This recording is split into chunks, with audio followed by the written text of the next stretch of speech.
Hello guys, may binili pala tayo ng ilaw, mini driving lights yan. Ang kulay niyan ay white saka yellow. Yan ang kulay ng ilaw niya. At pagsasama-samahin nyo lang yung wire niya, no? Dalawang yellow sa yellow. Yung red, dalawa din red pagsamahin niya. At yung black naman ay pagsamahin nyo din. Pagsama-samahin nyo lang. Tapos yung black ay ikabit nyo sa negative.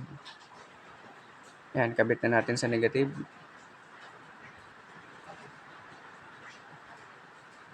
Yan. Diyan yan, sa negative kakabit yung black po. Tapos yung naman pula, yan ikakabit nyo sa positive, yan umilaw na siya. Oh.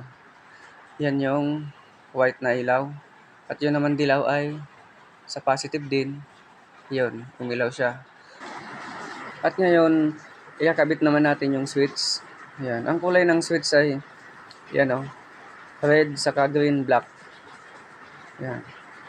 Madali lang naman magkabit niyan guys, para hindi na kayo magbayad. Kayo na lang gumawa niyan, makakatipid pa kayo. Yan. Yung red ay kakabit nyo sa positive.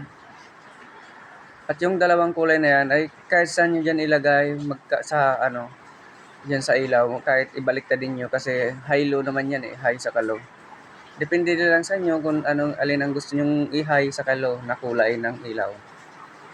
Sample, ikabit natin yung green sa yan, ikakabit natin sa red. Yan red. Tapos yun naman black ay ikakabit natin sa yellow. Yan, umilaw na siya, no? Yan. Yan, kakabit natin yan sa yellow. Yan, black. Kabit natin sa yellow. Yan.